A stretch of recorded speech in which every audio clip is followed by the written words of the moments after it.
All right, hi there. This is once again breaking news. I didn't plan to do this. As you can see, my setup is still being made. Yeah, you can see my studio is still being set up. Anyway, I didn't plan to release this video. I got a couple of messages, and so I thought, okay, I'll address this. Okay, the links are put down below. You can check the links in the description. So the title says this is Al Jazeera, which is one of the papers by Qatar. What they say is Malaysia graft buster voice clips proves Najib Razak cover up.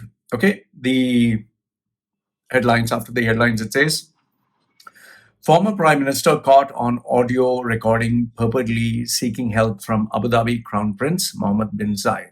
Okay, now I'll read out what is written here and then I'll give you my thoughts accordingly. Okay, so it says that the Malaysia's Anti-Corruption Commission has released a series of audio recordings allegedly revealing that former Prime Minister Najib Razak was seeking help from the Abu Dhabi Crown Prince and colluding with a former prosecutor to conceal wrongdoings linked to a massive corruption scandal. Okay, I don't know much about this scandal, but out of whatever I do know, out of whatever I've seen online, they raised a fund or whatever investment fund, and on borrowings, then misappropriated the money, whatever. Okay, so I don't know much about who did what, but out of whatever I have read, just like you, I read the newspapers, I watch the YouTube videos. This is what I found out. Okay, I don't know much about Malaysia, but I do know more about UAE and the world. Okay, so here it says the voice clip released on Wednesday marked a new blow to Najib, who has denied any misdeeds. Don't mind my baby shouting because this is not planned video.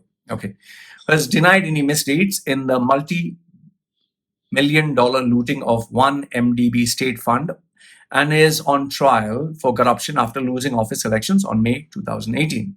Okay, Commission Chief Latifa Koya said the 9 phone conversations recorded between January and July 2016 revealed a clear cover-up and criminal conspiracy by Najib to stifle investigations, fabricate false evidence, and obstruct justice in the IMDb scandal. Now, if you actually look at this part of the paragraph, I'm just giving my analysis. It clearly shows that this guy, this prime minister, he was under the watchful eye of some undercover a group, and the reason why they wanted to do this was maybe to catch him guilty. Now, in order to get a group to spy or to, let's say, conduct an investigation, you need permission from the higher powers. So let's say, for example, Donald Trump, someone wants to tap his phone or someone wants to spy on him. It's not going to be a cakewalk. There is no way in the world you can just start tapping into Donald Trump's phone, unless, of course, there is a power equally as strong as Donald Trump who wants to make sure that Donald Trump is caught. Okay, so let's understand this. Someone who's powerful cannot have any investigation or any, let's say, group spy on that powerful person without an equally powerful person saying, we need to conduct an investigation. So obviously, this Prime Minister Najib Razak must have had powerful enemies or people who did not like him. Now, I'm not saying that he's innocent. I'm not saying that he's guilty. I don't know anything. I'm just reading the paper, but I'm giving you logic. Okay. So then it says that they recorded 9 conversations from January to July. So this was an ongoing investigation for very, very long. And what happens is when you, let's say, for example, you watch all my videos, from the day I release the videos till now, obviously you will find, okay, Loy said this, we compare these 2 dates. So, you, like I addressed this in my previous video, that if someone wanted to, let's say, oh, Loy said he met this girl in July 26th, but in this video, after 4 years, he said he met her instead of July 26th, he said June 22nd, suppose. I'm just giving an example. So people say, see, he's a fraud. Now, personally for me, I know for a fact that I can make mistakes. I know for a fact that there will be days where I might say something that I'll regret. So, in the same way, the agenda was very clear that he had made maybe some powerful enemies or whatever, and they were waiting to catch him guilty with whatever wrong that he was doing or whatever it is. Okay. So, then after that, it says in the agency verified the clips were genuine. So, which agency? I don't know. Some agency verified clips were genuine, but Latifa, I don't know who she, declined to say how it was obtained. So, maybe there is an agreement with someone. I'll give you all this evidence. Don't implicate me. Just to make sure that people. Let's say, for example, I've committed a crime. I was partners with one guy, and I don't want to be jailed. So I'll make a fair deal. Let me go. I'll give you all the proof against him. So they say they'll have a bargain deal. Okay, lawyer, you can go. We'll not press the charges against you. We'll not reveal who you are, or you are the one who gave the evidence. We'll catch him. Okay. So what I look at it as until now, with my understanding that they wanted to make sure that this guy is caught. So whomsoever else, they said, fine, you give us the evidence, you're gone. That's my assumption. Okay. She said recordings will be given to the police for further action. Najib rejected the allegations. Okay, fine. In July 26, 2016, a conversation, Najib purportedly called Abu Dhabi Crown Prince Mohammed bin Zayed to seek an urgent meeting to resolve an impasse over a payment between 1MDB and Abu Dhabi's International Petroleum Investment Company. Okay. That came days after the US Department of Justice said that at least 3.5 billion has been misappropriated from the funds by people close to Najib and filed lawsuits to seize allegedly ill-gotten assets from IMDb. Okay.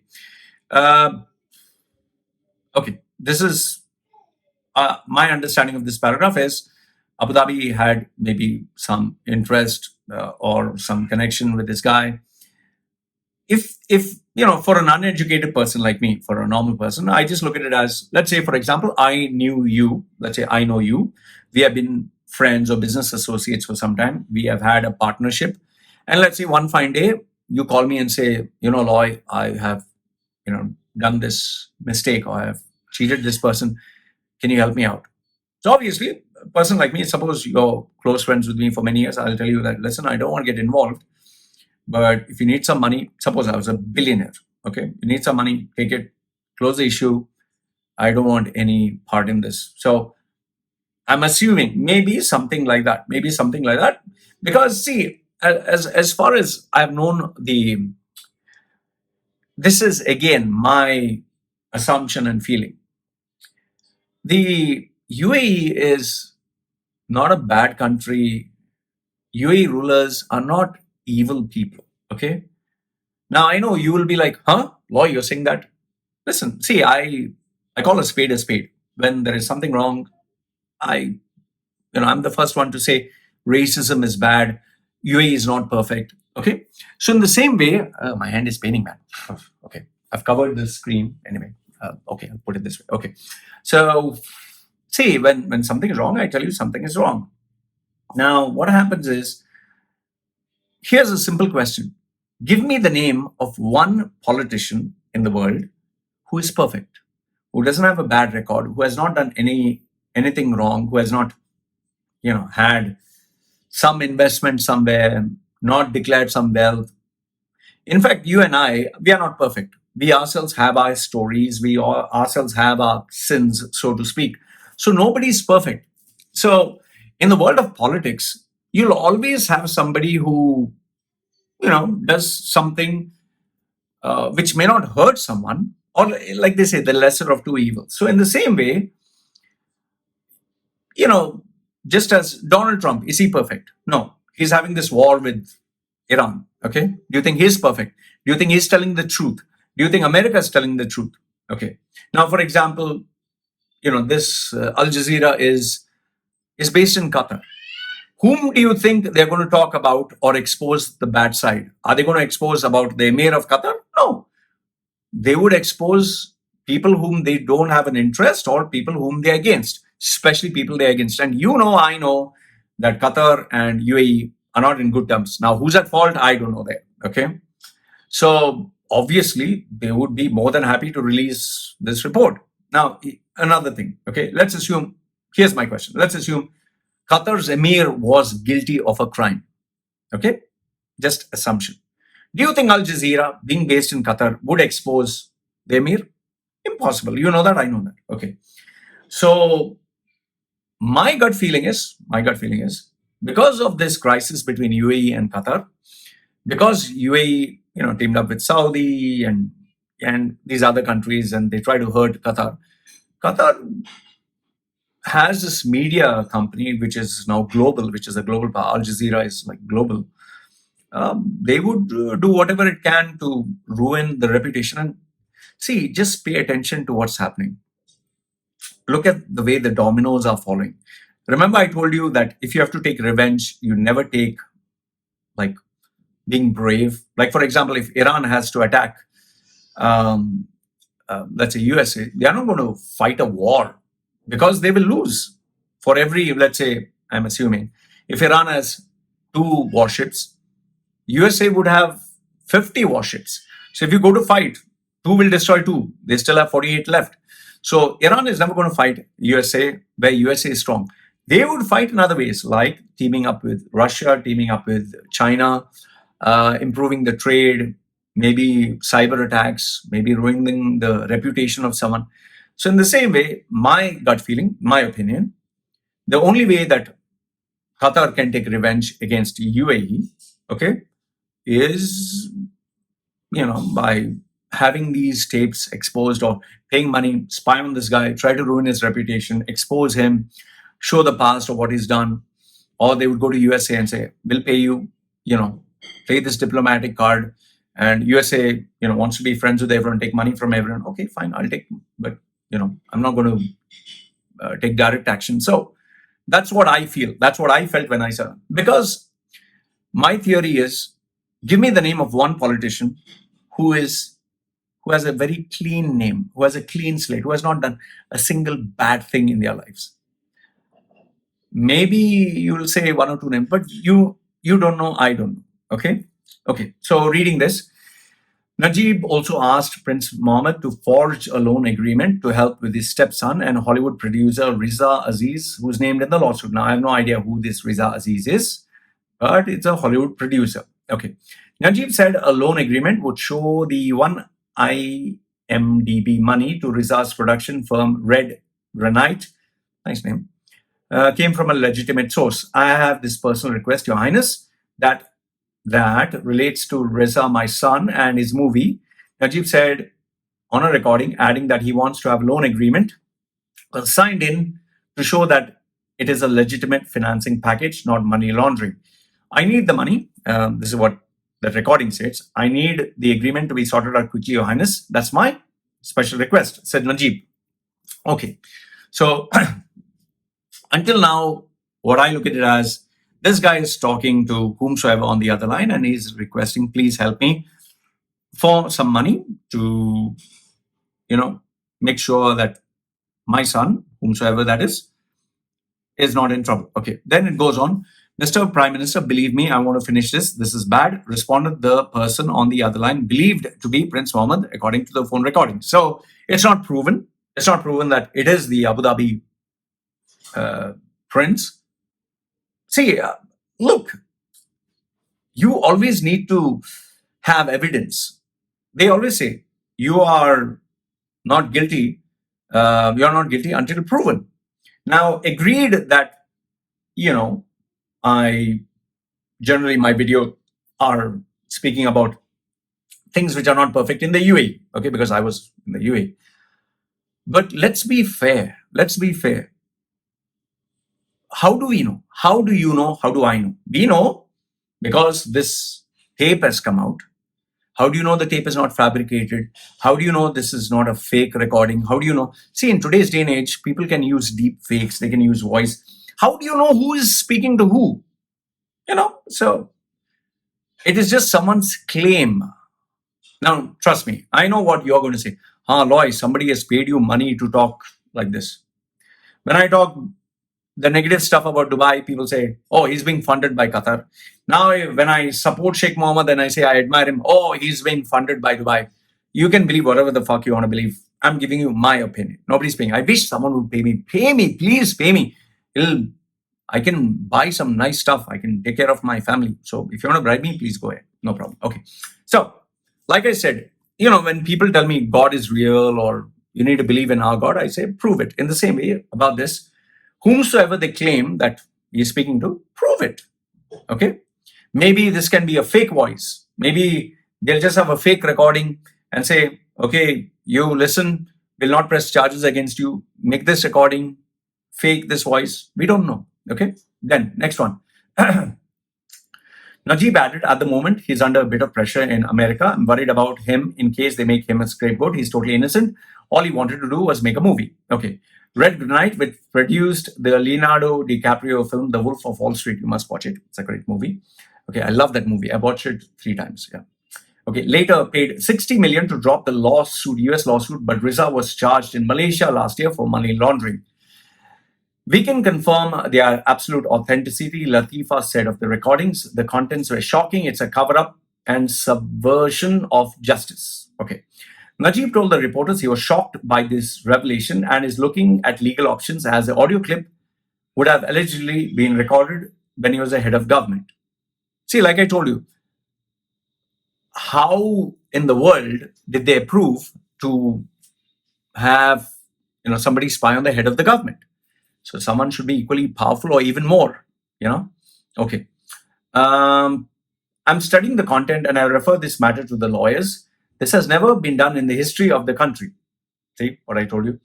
Najib did not confirm nor deny the authenticity of the recordings. The Government Communication Office at the Abu Dhabi, UAE, the National Media Council, which also represents the palace, did not immediately respond to a request for comment.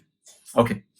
Then there is this photograph of him. Then after that, it says Najib faces 42 criminal charges in 5 separate trials related to the alleged theft of billions of dollars from one MDB, the subject of investigation in at least 6 countries, including United States, Singapore, and Switzerland. He has pleaded not guilty. Okay.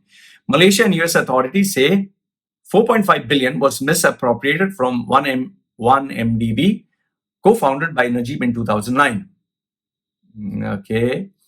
US authorities have a share in this or what? Okay.